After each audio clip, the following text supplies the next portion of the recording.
E aí, pessoal, estamos aqui com o mestre internacional Luiz Rod. Tudo bem, Rod? Todo bien, Felipe.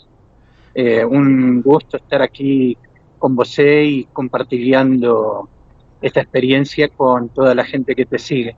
Ah, eu que agradeço. O Rod, bom, além de mestre internacional, ele nasceu no Uruguai, foi muito novo para a Argentina, tanto que tinha bandeira argentina por alguns anos. De 10 anos para cá já está morando no Brasil, nesse momento está se situado em Cuiabá.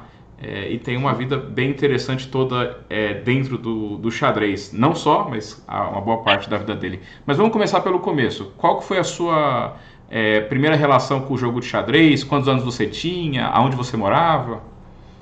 Bien, mis pais habían decidido radicarse en Argentina cuando era muy pequeño, como você bien falou, a los 6 años de edad pasé a morar en Argentina, en una ciudadecina de playa llamada Santa Teresita.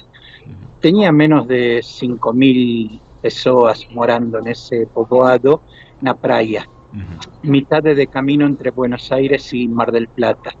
Cuando cumplí 7 años, una vecina me presentó un juego de xadrez como presente de aniversario. So que en aquel tiempo no sabía cómo medir las pesas. Pasaron algunos años y ya con 12 años de edad, un compañero de escuela me enseñó cómo se medían las pesas. Y ahí comenzaron mis aventuras con el xadrez. Fiqué prácticamente apasionado a primera vista pelo jogo, ¿no? Por lo que simbolizaba, por las dificultades que tenía, ¿no? Para entender toda su profunda estrategia, ¿no? Eso me atrapó de tal forma que nunca más dejé de jugar. Ah, pra achar a primeira vista não é algo tão fácil com o xadrez, né? Mas você começou, foi apresentado pelo seu amigo, aprendeu as regras, né? Mas aí era só jogando? Você já teve algum tipo de livro? Como é que foi essa evolução inicial? Bueno, a los 12 años entonces aprendí a medir las pesas y a me interesar pelo juego. Primero jugaba con compañeros de escuela, gente, vecinos, ¿no? Gente de la familia. En ese momento, la población pequeña que tenía ese lugar no había una gran desenvolvimiento pelo xadrez, ¿no? Más algunas librerías tenían algunos libros de xadrez y ahí comencé a pegar lo que eran los primeros volúmenes de enseñanza de xadrez y los más clásicos en Argentina, que eran los libros de Roberto Grau, los 4 volúmenes de Roberto Grau, que son una guía imprescindible para todo amador en idioma español que quiera aprender a jugar xadrez, ¿no? Y empecé prácticamente a comer los libros, los leía a toda hora, varias veces, ¿no? Era tanto el empolgamiento que tenía con los juegos. Más, o primero torneo solamente lo pude jugar a los 15 años de edad. 15 años, en la miña cidade se organizó un círculo de xadrez, as persoas comenzaron a convidar xogadores y me convidaron a integrar a equipe da cidade que iba a jugar un match amistoso contra otra cidade, y esa fue a miña primera participación oficial, digamos, ¿no? Luego se funda una federación en las playas donde yo estaba morando. No existía una federación de xadrez. Hay un grupo de personas que forman la federación de la costa de la Atlántida Argentina, llamada FAGEMA, y la colocan dentro de la esfera de la Federación Argentina de Xadrez. Entonces, a partir de ahí, comenzamos a tener la posibilidad de jugar torneos más serios, ¿no? Torneos válidos por el circuito argentino. Es de esa época que los dirigentes de mi club, viendo que yo tenía algún potencial, me anotaron en el cadastro de la Federación Argentina y aparecí con bandera argentina, ¿no? En aquel momento nunca soñaba con ser un profesional de xadrez, ni por asomo. Entonces no era algo tan raro que una persona de otro país esté con la bandera del país que estaba residiendo, ¿no? Claro. Durante unos años compartiré mis estudios con xadrez, ¿no? seguir estudiando xadrez y jugando torneos cada vez a un nivel un poco más alto. Tanto es así que ya teniendo 21 años, logro ingresar al ranking internacional. En esa época, se va a lembrar, Felipe, había que tener un mínimo de 2.200 para ingresar al élite, porque de menor valor no eran registrados, ¿no? Y yo pude entrar a Elo en una semifinal del campeonato argentino e ingresó con 2.290 de Elo, ¿no? Que para un jugador de mi nivel y de mi edad era algo inusual por ahí, ¿no? Más en ese momento fue también que tuve una crisis propia de mi edad, de no saber bien qué es lo que quería la vida, a qué me iba a dedicar, cómo iba a acontecer mi vida. Yo estaba entre seguir estudiando más cosas, ya comenzando a trabajar, y ahí un poco me fui despegando en ese momento lo xadrez, ¿no? Tuve así una etapa de 20 a 30 años de formación, ¿no? A pesar que seguí participando esporádicamente de algún torneo sin preparar, seguí me interesando por la justicia. En esa época, lembro, vi que en algunas de las entrevistas que les ofrece a otros colegas, amigos, les contaban algunos de los libros que influyeron en la formación de ellos. Bueno, mencioné Grau, que para mí fue muy importante, más en ese momento lembro haber descubierto, por ejemplo, libros de Kotov, y haber sido toda una revolución en la época para mí, ¿no? Entender cómo era el negocio de los elementos, de los candidatos, tener una idea de formar planos, ¿no? Y claro, hay algunos clásicos, bellamente feitos, por ejemplo, finales prácticos de Paul Keres, que es una obra de arte maravilloso porque él explica con mucha didáctica y mucha verbalización las principales ideas. Algo más enciclopédico, pero ainda simples y muy bom, el famoso el libro de finales de Torres de Mirlo Devenfish, ¿no? Y en una etapa posterior yo fiqué muy atraído por los libros de Dvoretsky. Yo que es de lo mejor que se escribió en la historia del xadrez, ¿no? Oye, que lamentablemente Dvoretsky desapareció bastante nuevo, pienso que aposta la toma hogar con los libros de él que tienden a seguir ese modelo de enseñanza, que es muy, muy útil y muy bueno, ¿no? De los últimos livros hay dois que me chamaram. Só um segundo. Acho que o áudio não está muito bom. Não sei se é a internet ou talvez a saída do som esteja um pouquinho tampada. Estava melhor o áudio antes, aí deu uma pioradinha agora. Não sei se. A ver agora. Como está agora? Fala mais um pouquinho, deixa eu ver. Sim. Bueno, entonces estábamos hablando acerca de algunos libros que influenciaron mi formación, ¿no? Eso. Y contaba últimamente los de Dvoretsky, ¿no? Digamos, principios de este século, ¿no? Eran los que más me atraían. Después puedo hablar algunos de los últimos, ¿no? De los más recientes que más llamaron mi atención. Para continuar un poco con lo que fue mi carrera xadrística, yo me dediqué al jornalismo y fundé un jornal en una ciudad vecina a la anterior donde moraba, en este caso Pinamar, en Argentina. ¿Y en qué año fue eso? Yo fundé el jornal en el año 98. En 1998, más antes ya venía trabajando con jornalismo, ¿no? Y al mismo tiempo alguna actividad muy esporádica de xadrez. En el año 2001 yo decidí que quería devolverle algo al xadrez de todo lo que me había dado y organicé un magistral muy grande y Forte en Pinamar, ¿no? Con presencia de Ulf Andersson, Ben Larsen, Oscar Fano, Germán Claudius por Brasil, ¿no? Sim. Un magistral que tuvo 3 ediciones más, entre otros jugadores brasileiros que participaron. Estaba Jaime Suñeneto, estaba Vinicius Márquez, ¿no? Y fui organizando esa actividad, al mismo tiempo participando de algunas de los torneos y me interesando un poco más en la actividad de xadrez.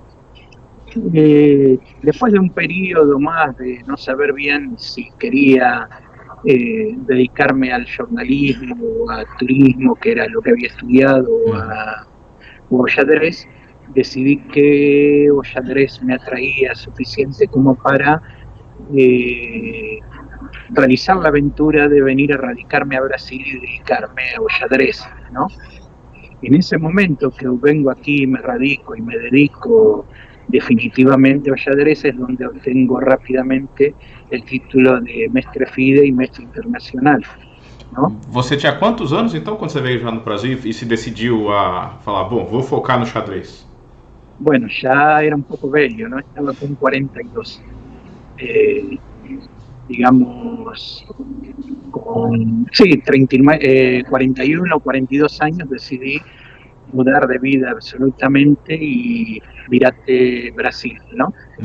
Más que nada, no tanto pelo xadrez en sí, sino porque me gustaba mucho da forma de ser do povo brasileiro. Considero que o povo brasileiro es muy especial, ¿no? Muy abierto, muy amigable, son excelentes personas y yo veía que eso contrastaba por ahí con otros países de América, ¿no? Entonces decidí que Brasil era un lugar donde quería morar y así que acabé morando aqui em Brasil.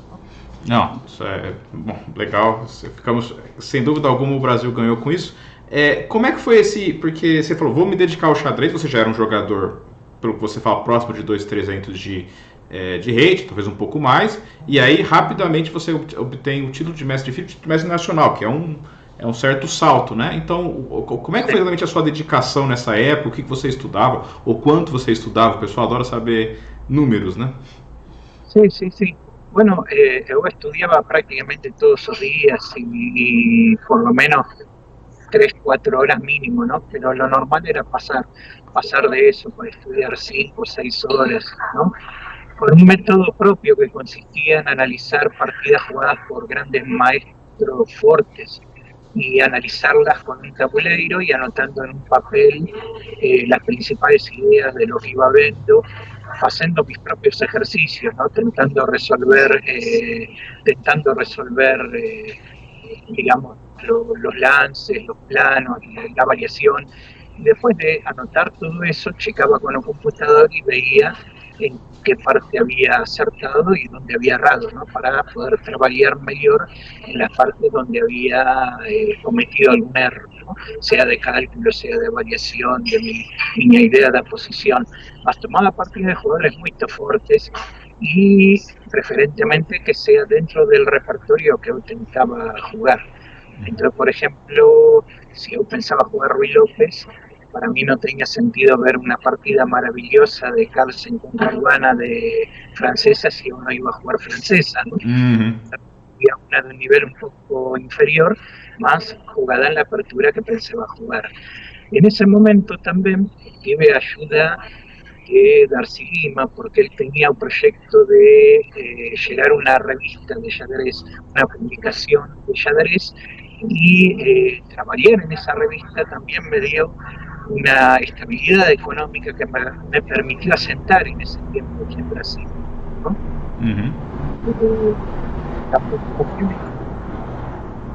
Opa, desculpa, Rod, o som deu uma sumida de novo.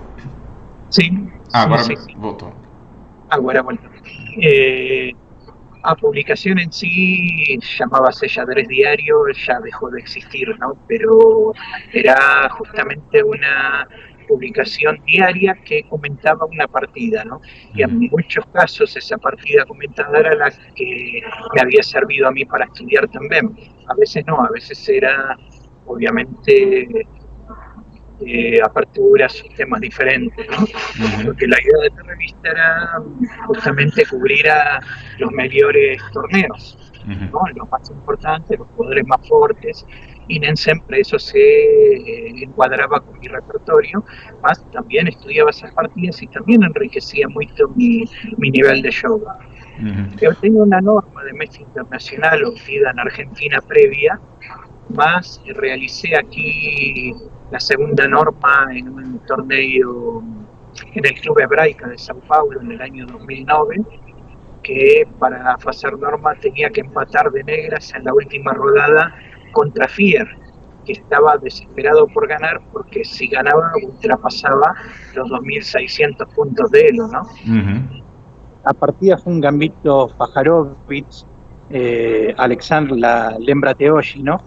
Él jugó un poco impreciso en la apertura, ficó inferior, cada vez peor, y en un momento ofrece empate, y Evo Saito, porque para mí era más importante en ese momento asegurar la norma, ¿no? La segunda norma la obtuve en Río de Janeiro, ya en el año 2011, y ahí llegué a la última rodada obligado a ganar de negra contra un maestro internacional sueco llamado Dan Kramling. Yo que esa fue una de las partidas más lindas de mi carrera, ¿no? Sin duda es una de las mejores que jugué en cuanto a intensidad, a profundidad de ideas. Por suerte pude vencer y conseguí la tercera norma, que ya era la definitiva. Ahora, antes de salir el título, participé de más un torneo en Brasilia y ahí hice otra norma, pero esa fue más curiosa, pues ya no la precisaba, y ainda para usarla tuve que ganar las 5 últimas partidas del torneo, ¿no? Caramba. Una vez incluso con Chadarcí.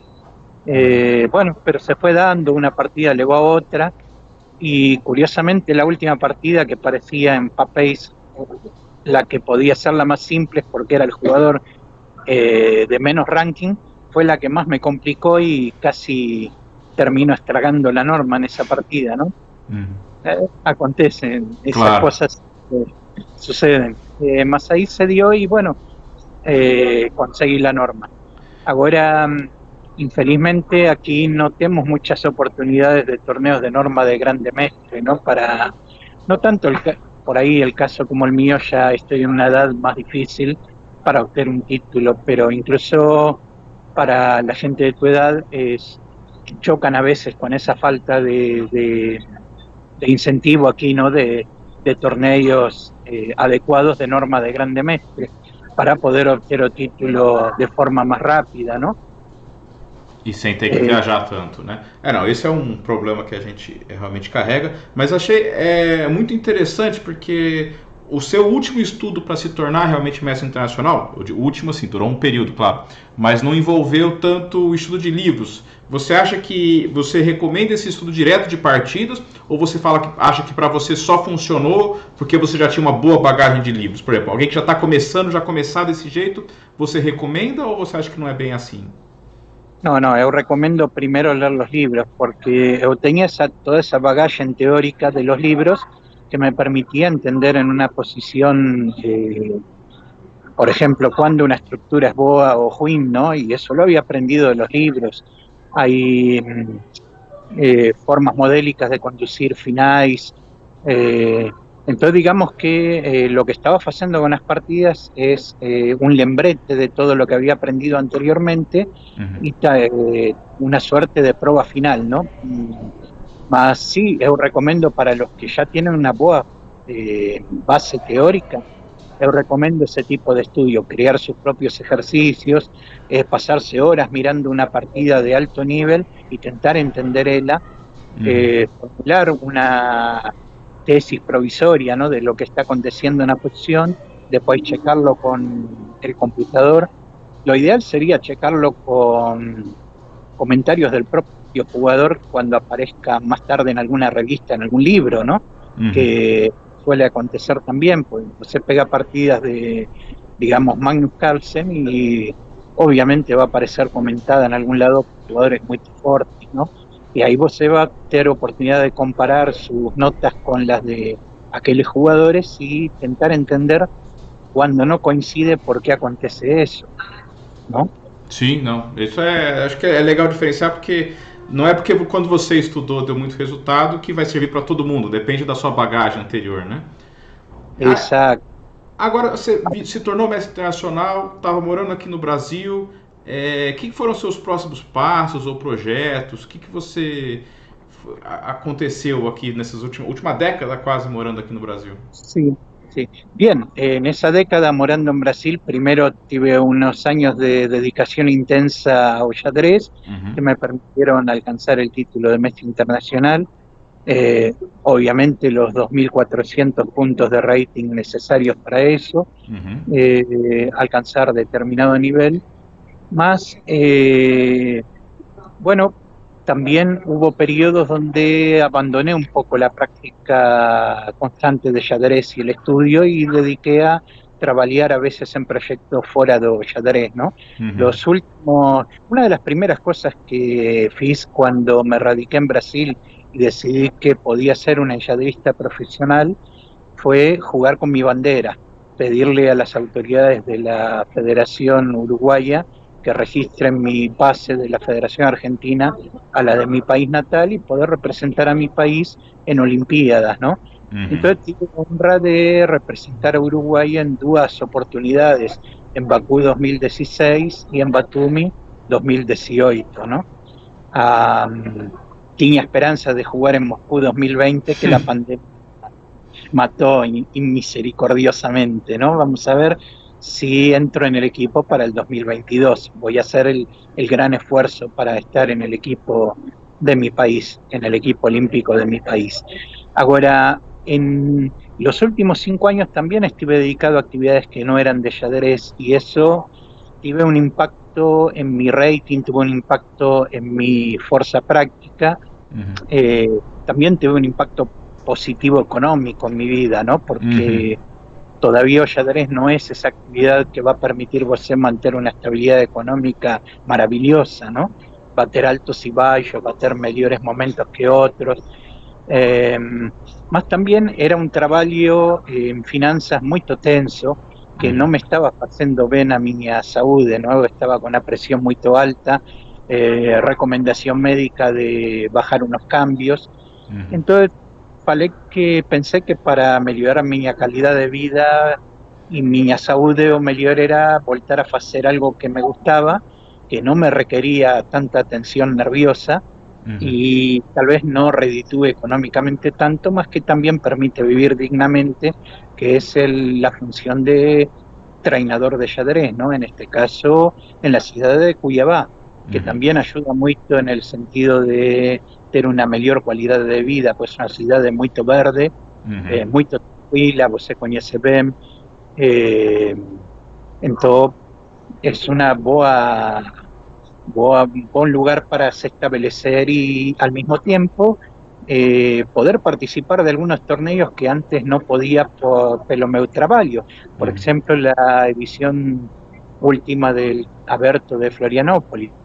Yo antes no podía faltar a mi trabajo 8 días seguidos, ¿no? Uhum. Buscado xadrez, puedo pegar esos 8 días, acompañar a equipe de xadrez de Cuiabá, ir a Floripa todos juntos, disfrutar, jugar un buen torneo. En este caso, por suerte, salió todo, hizo un xadrez decente, ¿no? En esta última edición, así que estoy feliz. Isso é. E agora você, pelo menos no momento, né? A gente nunca sabe o dia de amanhã, mas no momento você é um 100% treinador e jogador nas horas vagas, é isso? Correcto, sí, sí. Sí, Ah. yo diría 50 y 50, ¿no? 50% treinador y 50% enxadrista, porque ahora retomé los estudios, toda esa rutina que te contaba antes la estoy realizando, ¿no? Yo quería aprovechar para te contar lo que estoy leyendo ahora, porque me parece también que es de interés. Claro, claro, fica à vontade. Con la pandemia tuviste que hay muchos jugadores de xadrez que están multiplicando lecturas y libros, están apareciendo libros muy interesantes, ¿no? Uhum. Bueno, hay dos que me interesaron mucho, que estoy leyendo y me parecieron muy, muy lindos.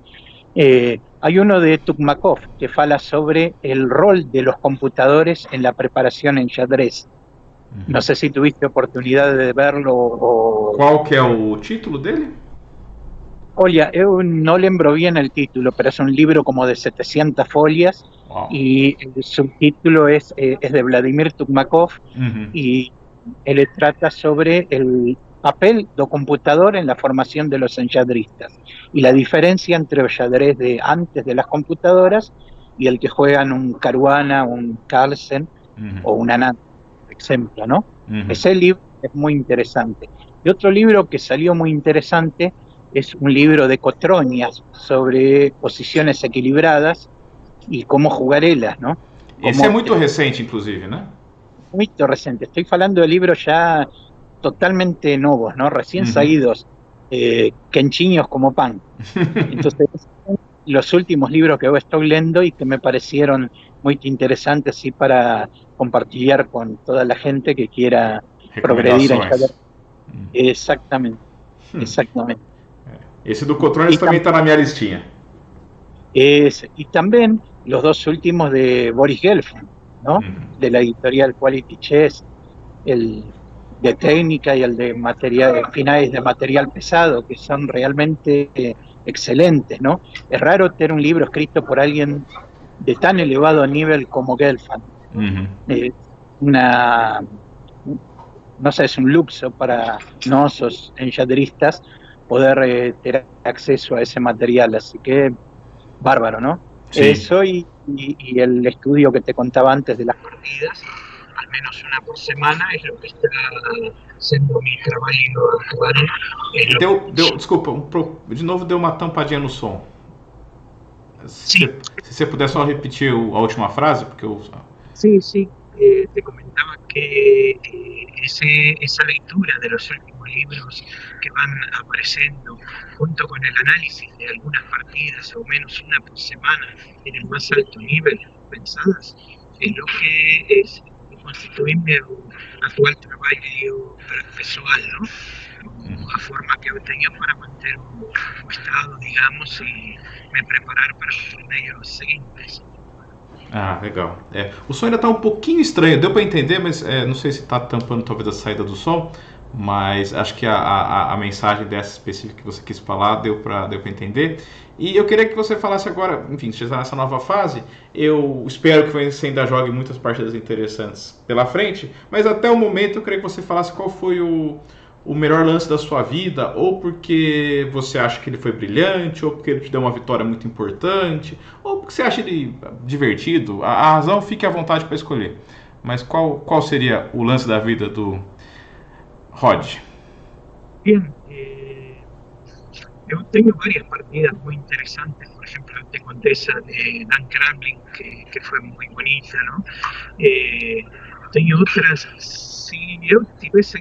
Usted sabe que cuando nos hacen una pregunta sobre la mejor partida o mejor lance, va variando con el tiempo, ¿no? Claro. En este momento yo lembro un lance que fue en realidad una secuencia de dos lances en una partida que jugué en la Olimpiada de Batumi con el representante de Suecia, el grande mestre Blomqvist. Fueron lances 16 A5 que me permitía restringir a piezas de L, y el lance siguiente 17 D5 que me permitía liberar las piezas mías. Y en esos dos lances se dio una mirada tan grande en la posición que pasó de estar apenas un poquito mejor o preto, que era mi caso, que llevaba las pretas, a estar prácticamente con posiciones específicamente gaña, ¿no? Yo gusté de esos lances por dos motivos. Primero, porque me llevaron bastante tiempo para descubrir por qué eran necesarios y jugarlos en esa posición.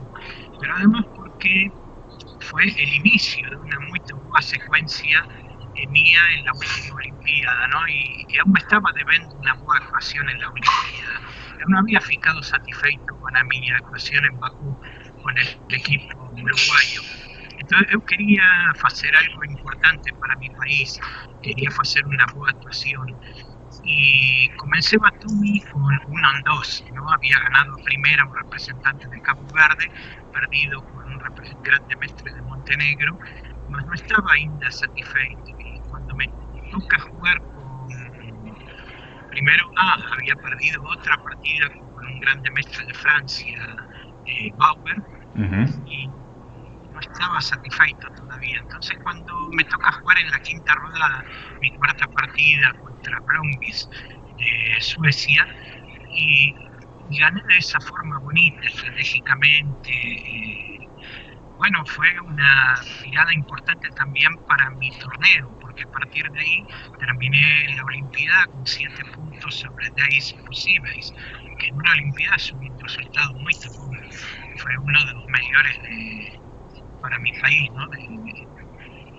Por varios años. Entonces, fiquei muito feliz y satisfeito, sobre todo por esa partida, por el nivel de mi adversario también.